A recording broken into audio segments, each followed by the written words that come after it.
Hey there, everyone. Ashley Mailloux here with the Daily Racing Forum. We're going to take a look at the Coast to Coast Pick 5 for this Saturday, February 11th. It's an interesting sequence, not only because it's got those races, as always, from Santa Anita Park and Gulfstream Park, but it's going to be done in just about an hour. So it's kind of an action-packed, very quick Pick 5 to get through. It does get started at Gulfstream Park in their 9th race, which is an allowance optional claiming event at 1.16 on the grass.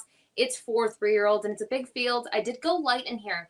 I just used the number 1, a Web Slinger, and the 3, Sendero. I think Web Slinger comes out of the Grade 1 Breeders' Cup Juvenile Turf. This is some serious class relief. And prior to that, I thought he looked pretty good winning the Now. And actually his other 2 turf efforts, whether it was sprinting or going long, they were both solid efforts. Javier Castellano climbs aboard. And then in the number 3, Sendero, you look at this one, was in stakes competition for several starts and then last him out. I think just watch the replay and the stretch run. It kind of speaks for itself. This horse got into a ton of problems. Arado Ortiz Jr. had to really check hard on this horse. And I think with a cleaner trip, Sendero has a big shot because he did in that race, but all of his chances were lost in the stretch run.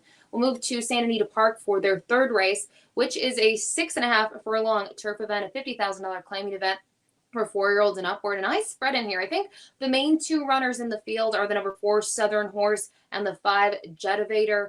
Looking at both of them, there's a barn change for Southern Horse, and he's a 2-time winner on the Santa Anita turf course. And I think looking at his efforts 2 and 3 starts back, he fits perfectly at this level. In the case of the 5, a winner 2 starts back with a huge 90 Beyer speed figure last him out. Didn't show anything, and typically on the tote board, he doesn't take a lot of respect, but he's a 4-time winner on the grass, and I think going back in for the tags probably where he belongs. But I also took a look at the number 7-inch. Mike Smith was aboard for that most recent win. That was at the starter allowance level at Del Mar, going 5-ace, and I like the trip that he's gotten. If the pace is hot, which I think the pace will be decent in this race, he should have a nice closing kick in there in the Jeff Mullins barn. 21% at this current meet at Santa Anita. Back to Gulfstream Park, their 10th race is a mile dirt event, maiden special weight competition, a field of 9.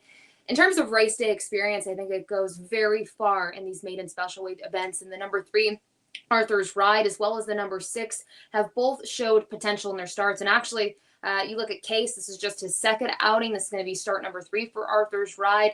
He was very impressive last time out back in September at Saratoga, going 7-ace behind Instant Coffee. I think that's going to be an interesting horse to follow. So Arthur's Ride, probably the one to beat, but the 6 has race day experience. And I did want to also include a price in here, 10-1 on the morning line. That's the number 5, Union Trail. And the mare showed some potential on the turf in her career, but I do believe she had 1 dirt win on the off-going. But I thought the workouts for the Son of Constitution were sneaky. A bullet drill, 3 back at Palm Meadows. And more recently, you see that turf work wasn't spectacular. And then had to go to Gulfstream Park to get that other work in because there has been renovations going on at Palm Meadows. And it was a decent gate drill. So I'll go 3 deep there.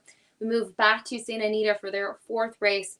And looking at this starter optional claiming event at 6.5 furlongs on the dirt, I thought about potentially singling the number 5 Army Star, who I just think has really done very little wrong in his career. I thought last time out he closed pretty nicely to finish 3rd, but I like that Diego Herrera is getting back aboard, was aboard 2 starts back when this one was able to kind of rally to win 2 races in a row, which I think is really hard for horse facing winners for the first time out. Last time out was at 6. I think getting back to 6.5 helps. The number 2, Crypto Ride, getting some class relief, has been in stakes those last 2 outings, performed pretty well in the 2 starts back, I should say, at Los Al, and then last time out didn't do too much in the Cal Cup Derby, kind of split that field evenly. I think the class relief, as I mentioned, it should help that one. And then to wrap things up, back to Gulfstream Park, going to look at the Grade 3 Gulfstream Park Turf Sprint, a field of 10, going 5-ace on the grass. $125,000 is the purse.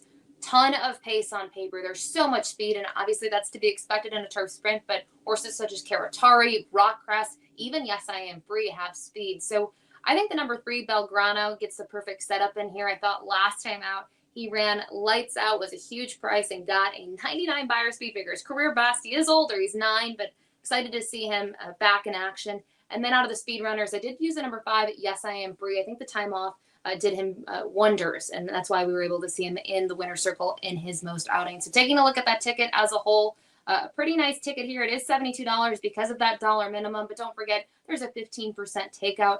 Certainly a wager to play. So if you're playing this Saturday, good luck to you.